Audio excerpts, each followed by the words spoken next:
육신에 속한 자로다라는 제목으로 같이 함께 말씀을 좀 나누겠습니다.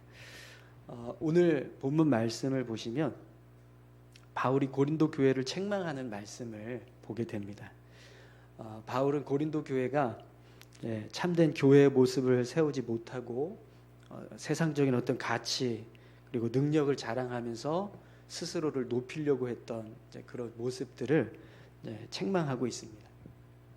그런데 오늘 본문에서 바울이 그런 고린도 교회 성도들의 모습을요, 육신에 속한 자라는 평가를 하고 있습니다. 육신에 속한 자. 여러분, 육신에 속한 자라고 하는 이 평가는요, 그리스도인이지만 세상 사람들과 똑같다, 이런 의미입니다. 우리가 예수 그리스도를 믿고 그리스도인이 되었지만 여전히 그리스도인다운 모습으로 살아가지 못하고 세상 사람들과 똑같은 모습으로 살아가고 있다. 이것이 육신에 속한 자의 의미입니다. 그래서 여러분, 육신에 속한 자라고 하는 이 평가는요, 우리 그리스도인들에게는 정말 부끄러운 평가라고 할 수 있을 것입니다.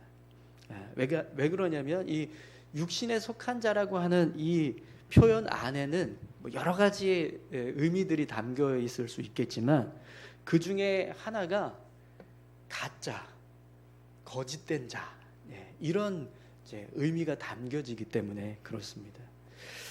갈라디아서 5장 21절에 보면 바울이 육체의 소욕을 따라서 살아가는 자들의 열매에 대해서 설명을 하거든요. 그런데 이 육체의 소욕을 따라서 살아가는 자가 겪게 될 결론을 이렇게 설명하고 있습니다. 갈라디아서 5장 21절인데요. 투기와 술 취함과 방탕함과 또 그와 같은 것들이라 전에 너희에게 경계한 것 같이 경계하노니 이런 일을 하는 자들은 하나님의 나라를 유업으로 받지 못할 것이요. 이런 일을 하는 자들은 하나님의 나라를 유업으로 받지 못할 것이요. 이렇게 말씀하고 있습니다. 이 말씀 속에는 그냥 단순하게 하나님의 나라를 유업으로 받지 못한다, 이게 아니라 하나님의 자녀가 아니다, 이런 의미가 담겨지는 거예요. 그죠? 하나님께서 우리를 보실 때 너희는 그리스도인이 아니야, 이런 모습이 된다는 거예요. 하나님의 나라를 유업으로 받을 수 없다라는 건 자격이 안 된다는 겁니다. 그렇죠? 그런데 자격이 안 된다는 건 결국 무슨 뜻이에요? 하나님의 사람이 아니다, 이렇게 됩니다. 그래서 육신에 속한 자다라고 하는 이 평가는 우리 그리스도인들에게는 그리스도인의 자격을 부정당하는 평가가 되는 거예요. 그렇기 때문에 이보다 더 부끄러운 평가는 없을 겁니다. 여러분, 오늘 저와 여러분들이 육신에 속한 자라는 평가를 받지 않기를 소망합니다. 우리가 정말 삶을 살아가는데 누가 저 육신에 속한 이렇게 우리를 말한다면 정말 그거보다 더 수치스러운 어떤 모습은 없을 것 같습니다. 그런데 여러분, 오늘 본문에서 바울이 이 육신에 속한 자를 설명하는데 갈라디아서 말씀에서 설명하고 있는 내용과 좀 다른 어떤 의미로 이 육신에 속한 자를 설명하고 있어요. 1절 2절 말씀을 한번 보겠습니다. 형제들아, 내가 신령한 자들을 대함과 같이 너희에게 말할 수 없어서 육신에 속한 자 곧 그리스도 안에서 어린 아이들을 대함과 같이 하노라. 내가 너희를 저주로 먹이고 밥으로 아니하였노니 이는 너희가 감당하지 못하였음이거니와 지금도 못하리라. 아멘. 여러분, 본문에서 바울이 고린도 교회 성도들을 지금 육신에 속한 자라고 분명하게 말하고 있거든요. 그죠? 그런데 지금 이 고린도 전서에서 말씀하고 있는 육신에 속한 자는 갈라디아서에서 말씀하고 있는 육신에 속한 자와 조금 다른 의미예요. 그죠? 갈라디아서에서 말씀하고 있는 육신에 속한 자는 어떤 모습이에요? 하나님의 자녀가 아니다라고 하는 어떤 아주 분명한 그런 의미를 담고 있어요. 그런데 지금 고린도전서에서 말씀하고 있는 육신에 속한 자는 그런 의미는 아닙니다. 그죠? 대신에 그런 모습으로 비춰지고 있는 어떤 연약한 신앙의 모습이라고 표현하고 있습니다. 어린아이와 같은 신앙이다. 이렇게 이제 표현하고 있는데요. 사실 갈라디아서 말씀을 근거로 해서 지금 오늘 이 고린도 교회 성도들의 모습을 평가한다면 갈라디아에서 말씀하는 것처럼 이들은 하나님의 자녀가 아니다 이렇게 말해야 하거든요.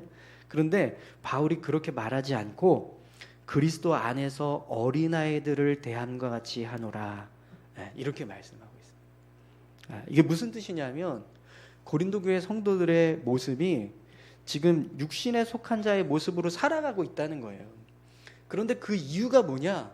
그들이 그리스도인이 아니어서가 아니라 그리스도인인데 그들의 신앙의 모습이 어린아이와 같다는 거예요. 어린아이처럼 아주 미숙하기 때문에 그래서 육신에 속한 자로 살아가고 있다. 이렇게 말씀하고 있는 거죠. 근데 여러분 젖먹이 어린아이가 뭐 그냥 진짜 천재예요. 엄청난 천재. 그럼 여러분 이 젖먹이 어린아이가 천재라고 했을 때 여러분 뭐가 좋을까요? 좋을 게 있을까요? 아무리 천재라고 해도 그 젖먹이 아이가 할 수 있는 일은요 한정되어 있습니다. 그죠? 엄마 밥 줘 하면서 우는 거 말고 엄마 기저귀 갈아줘 하면서 우는 거 말고 할 수 있는 일이 아무도 없는 거예요. 아무것도 없습니다. 그러니까 어린 아이가 아무리 똑똑해도 그 똑똑함이 전혀 의미가 없다는 거예요. 그죠? 근데 지금 이 고린도 교회 성도들의 모습이 젖먹이 어린 아이와 같은 모습이라는 거예요. 그러면 그 모습은 아무리 뭐 지혜롭고 아무리 능력 있고 아무리 뭐 똑똑해도 어린 아이처럼밖에 행동할 수 없게 되는 겁니다. 그죠? 자, 그러면 여러분 지금 바울이 고린도 교회 성도들의 이 모습을 젖먹이 어린 아이로 이렇게 평가하고 있다라는 건 지금 어떤 의미로 이 말씀을 지금 하고 있는 거예요? 여러분이 그렇게 육신에 속한 자로 살아가고 있는 것에 대해서 이해한다. 이해한다. 왜냐하면 여러분들의 신앙이 그렇게 어리기 때문에 어쩔 수 없이 그런 모습으로 살아갈 수밖에 없다. 내가 여러분들의 그 신앙의 모습에 대해서 인정한다. 그렇게 연약한 모습으로 사는 것에 대해서 나는 인정한다. 라는 겁니다. 그래서 여러분 오늘 본문을 보면 바울이 뭐라고 말하냐면 젖으로 먹이고 밥으로 아니하였노니 이렇게 말합니다. 내가 고린도 교회 성도들의 신앙이 어떤 상태인지 알기 때문에 밥으로 그들에게 먹이지 않았다는 거예요. 일부러 젖을 먹였다는 겁니다. 그리고 너희가 감당하지 못할 것임이거니와 지금도 못하리라 이렇게 말씀합니다. 이건 지금도 고린도 교회 성도들이 육신의 모습으로 삶을 살아가고 있는 것에 대해서 나는 당연하게 여긴다라는 거예요. 왜냐? 어린아이와 같은 신앙이기 때문에. 그렇기 때문에 그렇게 사는 것에 대해서 내가 충분히 이해한다. 이렇게 말하고 있는 거죠. 자, 그래서 여러분 바울이 지금 고린도 교회 성도들을 향해서 너희가 육신에 속한 자다라고 책망하는 말을 하고 있어요. 그런데 그 책망하는 내용을 보면 바울은 고린도 교회 성도들을 정죄하거나 심판하지는 않고 있다라는 걸 알 수 있습니다. 그러니까 그들을 향해서 뭐 교훈하고 어떤 이제 훈계하는 말로 그들을 책망을 하는 거지. 고린도 교회 성도들이 교회가 아니다. 당신들은 성도들이 아니야. 막 이렇게 그들을 정죄하고 있지는 않다라는 거예요. 자, 그래서 여러분 3절에서 5절까지 말씀을 보면 바울이요 고린도 교회 성도들이 행하는 일에 대해서 아주 분명하게 육신에 속한 자의 모습이다라는 것을 지적합니다. 3절에서 5절까지 말씀을 한번 보시죠. 너희는 아직도 육신에 속한 자로다. 너희 가운데 시기와 분쟁이 있으니 어찌 육신에 속하여 사람을 따라 행함이 아니리요. 어떤 이는 말하되 나는 바울에게라 하고 다른 이는 나는 아볼로에게라 하니 너희가 육의 사람이 아니리요. 그런즉 아볼로는 무엇이며 바울은 무엇이냐? 그들은 주께서 각각 주신 대로 너희로 하여금 믿게 한 사역자들이니라. 아멘. 여러분 3절에서 5절까지 말씀을 보시면 지금 분명하게 바울은 고린도 교회 성도들을 육신에 속한 자라고 평가하고 있어요. 그죠? 네. 그리고 그들이 행한 일들을 지금 설명하고 있는데 그 모습을 보면 고린도 교회 성도들은 명백하게 육신에 속한 자, 아주 부인할 수 없을 만큼 아주 분명하게 육신에 속한 자예요. 그런데 오늘 본문에서 바울은 그런 고린도 교회 성도들을 정죄하지 않고 있다는 겁니다. 그들이 육신에 속한 자라는 평가를 내리고 있기는 하지만 그것이 그들을 포기하겠다. 너희들은 더 이상 교회의 일원이 아니다. 나는 고린도 교회를 교회로 인정하지 않겠다. 이렇게 말하고 있지는 않다라는 거예요.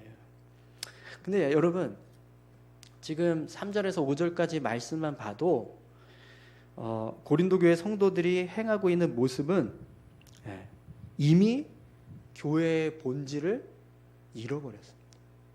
그렇지 않습니까? 시기와 분쟁이 있으니 어찌 육신에 속하여 사람을 따라 행함이 아니리요. 이렇게 말씀하고 있거든요. 이 모습은 이미 고린도 교회가 교회의 본질에서 벗어나 있다는 거예요. 그럼 여러분, 고린도 교회는 지금 교회가 되고 있을까요? 아닐까요? 그들의 모습만 보면 교회가 아닌 거예요. 그들이 행하는 모습만 본다면. 엄밀히 따지면 지금 고린도 교회는요, 교회가 아닌 겁니다. 그리고 고린도 교회 성도들의 모습도 엄밀히 따지면 성도의 모습이 아닌 거예요. 그런데도 바울이 그런 고린도 교회를 향해서 내가 너희를 교회로 보지 않겠다. 나는 너희를 성도로 인정하지 않겠다. 이렇게는 말하지 않고 있다라는 거죠.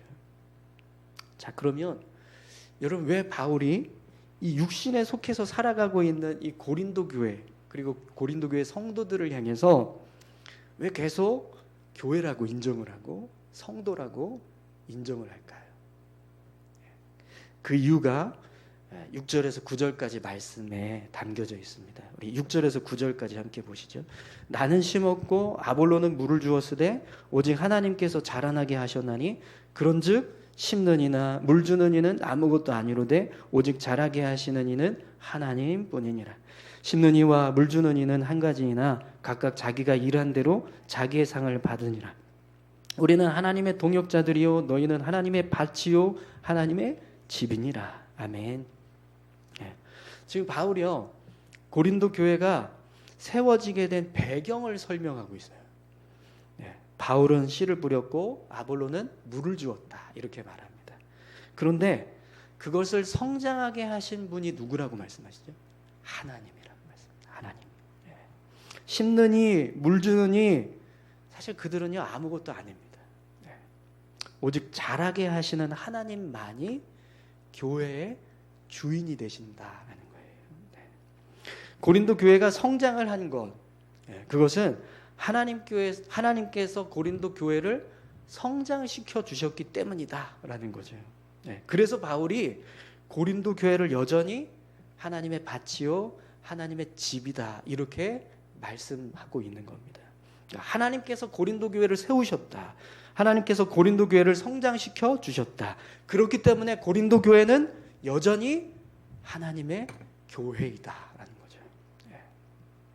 그래서 사도 바울은 고린도 교회가 육신에 속한 자가 되고 있음에도 불구하고 함부로 그들을 향해서 너희는 교회가 아니다, 너희는 성도가 아니다, 이렇게 말하고 있지 않는 겁니다. 오히려 바울은 여전히 고린도 교회를 향해서 여러분은 성도입니다, 여러분은 하나님의 집입니다, 여러분은 하나님의 밭입니다, 이렇게 말씀하고 있는 거죠. 여러분, 이 모습을 통해서 우리가 한 가지 깨닫게 되는 것이 있습니다. 우리가 아무리 부족하고 연약한 모습일지라도 하나님이 우리를 포기하지 않는 한 우리는요 하나님의 자녀라는 거예요. 누군가 우리를 향해서 야, 너 그래가지고 그리스도인이라고 말할 수 있겠냐, 너희가 그래가지고 교회라고 할 수 있겠냐라고 누군가 우리를 향해서 말할 수도 있을 겁니다. 그러나 하나님이 우리를 향해서 너희는 그리스도인이 아니야, 너희는 교회가 아니야 라고 말하지 않는 한 우리는 그리스도인이고 교회라는 거예요. 할렐루야. 왜 그렇습니까? 하나님께서 우리를 선택하셨기 때문에, 그리고 하나님이 우리 교회를 세워주고 계시기 때문이라는 거예요. 그런데 많은 사람들이요 신앙의 기초를 삶의 모습에 두고 살아가요.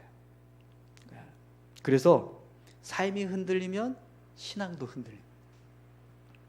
내가 그리스도인다운 모습으로 살아가지 못하고 있다라고 하면 내가 그리스도인이 아니다 이렇게 생각한다는 거죠. 그래서 여러분, 많은 성도들이요, 지금 당신은 죽으면 천국 갈 수 있습니까? 이런 질문을 하면 못 갈 것 같습니다 이렇게 대답하는 사람들이 굉장히 많습니다. 왜 그럴까요? 우리 삶의 어떤 모습에 우리 신앙의 기초를 두고 있기 때문에 그렇습니다. 그런데 여러분, 우리가 천국에 갈 수 있다라고 하는 이 모습은 사실 우리 삶을 기준으로 해서 평가할 수 있는 모습이 아니에요.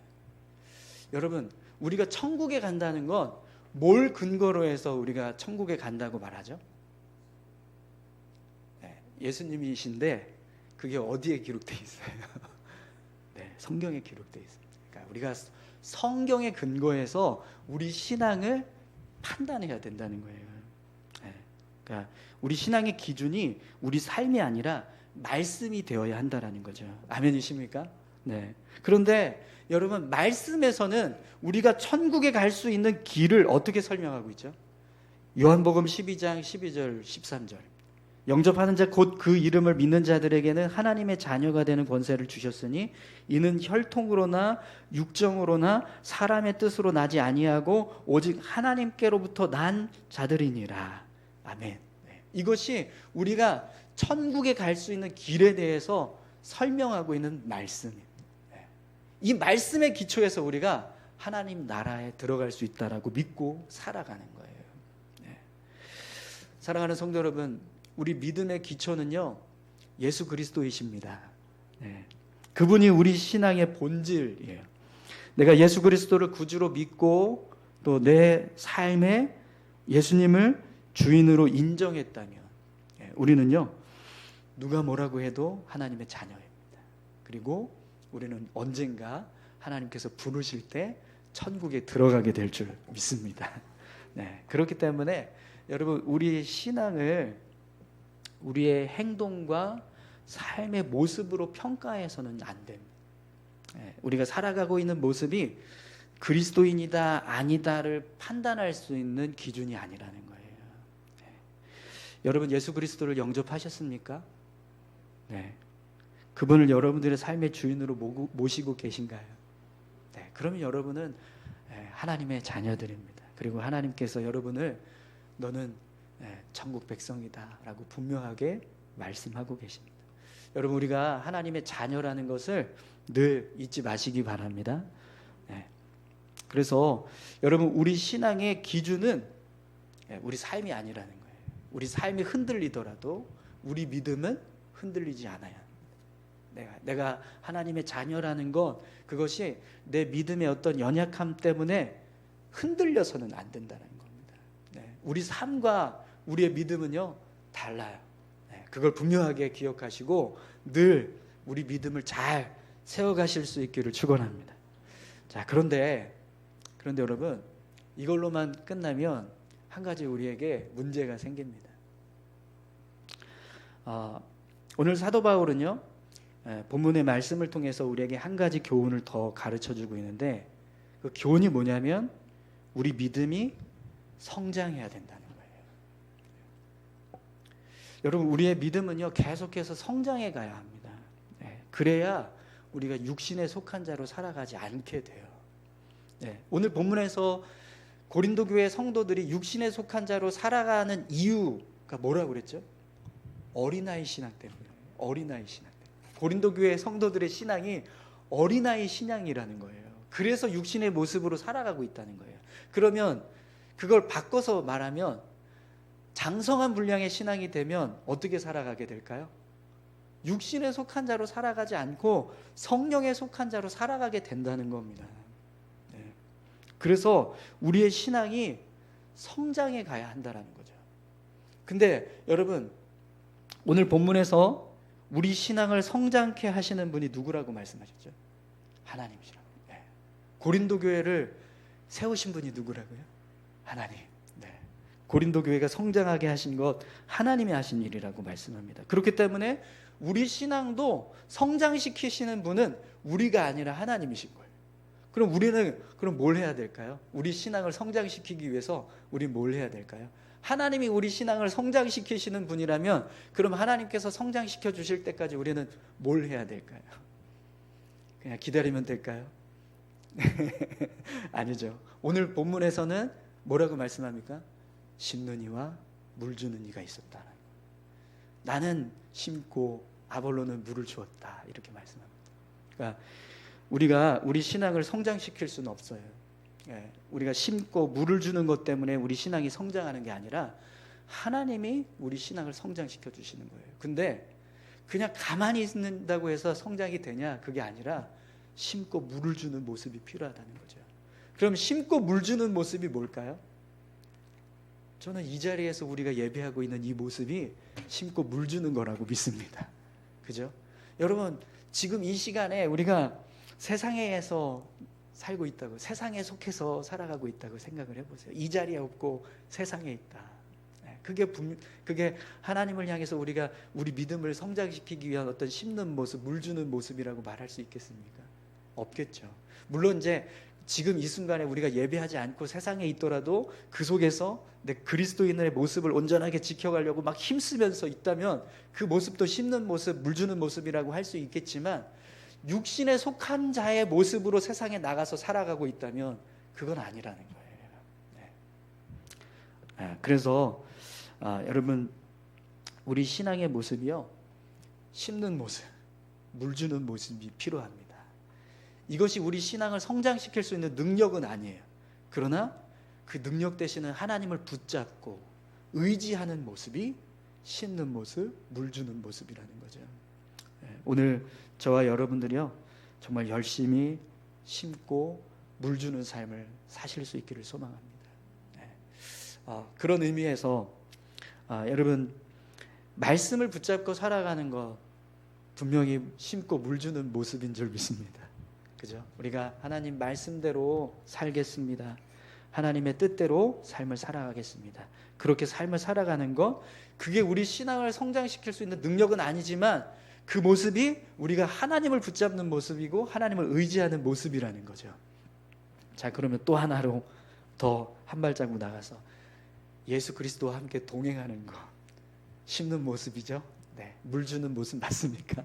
네, 여러분, 오늘 저와 여러분들이요, 정말 매일 매순간 예수님과 함께 동행하는 삶을 살아가실 수 있기를 소망합니다. 그래서 여러분, 한 가지를 도전합니다. 같이 일기 쓰실 분 일기 쓰실 분 한번 도전해 보십시오. 네, 다음 주에 광고에 내부 광고를 좀 넣으려고 합니다. 6주 동안 일기 쓰는 이 과정을 같이 이렇게 함께 좀 모여서 해보려고 하는데요. 여러분, 마음에 감동이 되시는 분들은 한번 도전해 보시기 바랍니다. 근데 그 모습이 여러분, 우리가 심고 물 주는 모습이고요. 그리고 그 모습이 결국에는 예수님, 우리가 하나님을 의지해서 우리 믿음을 성장시켜 가기 위한 우리의 몸부림이 될 것입니다. 그리고 그렇게 살아갈 때 우리 신앙이요, 분명히 성장하게 될 줄 믿습니다. 우리 이제 그 증거들을 우리가 지난주 부흥회를 통해서 이제 여러 목사님들 말씀을 통해서 함께 나눴었는데, 오늘 우리도 그런 은혜를 경험할 수 있었으면 좋겠습니다. 우리 같이 기도하실까요? 함께 기도하실 때요, 우리 믿음의 기준, 우리 신앙의 기준은 우리가 어떻게 살아가느냐, 그것이 아니라 우리 안에 계시는 예수님이죠. 그 예수님을 통해서 우리가 하나님의 자녀가 되고 있고 믿음으로 삶을 살아가고 있습니다. 그렇기 때문에 우리가 붙잡아야 될 것은 오직 우리 안에 계시는 예수님이신 줄 믿습니다. 그 예수님을 온전히 붙잡고 우리의 믿음이 계속해서 성장해 갈 수 있도록 우리를 붙들어 달라고, 우리를 인도해 달라고 우리 같이 함께 기도하기를 원합니다. 함께 기도하시겠습니다. 하나님 아버지, 감사합니다. 아버지 하나님, 우린 늘 연약하고 부족합니다. 우린 늘 넘어지고 늘 실패하고 늘 좌절하는 그런 부족한 자들입니다. 그러나 주님, 우리를 너희는 교회가 아니다, 너희는 하나님의 자녀가 아니다라고 하나님 말씀하시지 않고 여전히 우리를 향해서 너희는 하나님의 밭이요 하나님의 집이라고 말씀해주고 계시는 줄 믿습니다. 아버지 하나님, 우리 안에 예수 그리스도께서 함께하고 계시기에 우리가 하나님의 자녀가 되고 있는 줄 믿습니다. 그 예수님을 붙들고 믿음으로 살아갈 수 있도록 주님 인도하여 주시옵소서. 우리의 신앙이 어린아이의 모습에서 머물러 있지 않게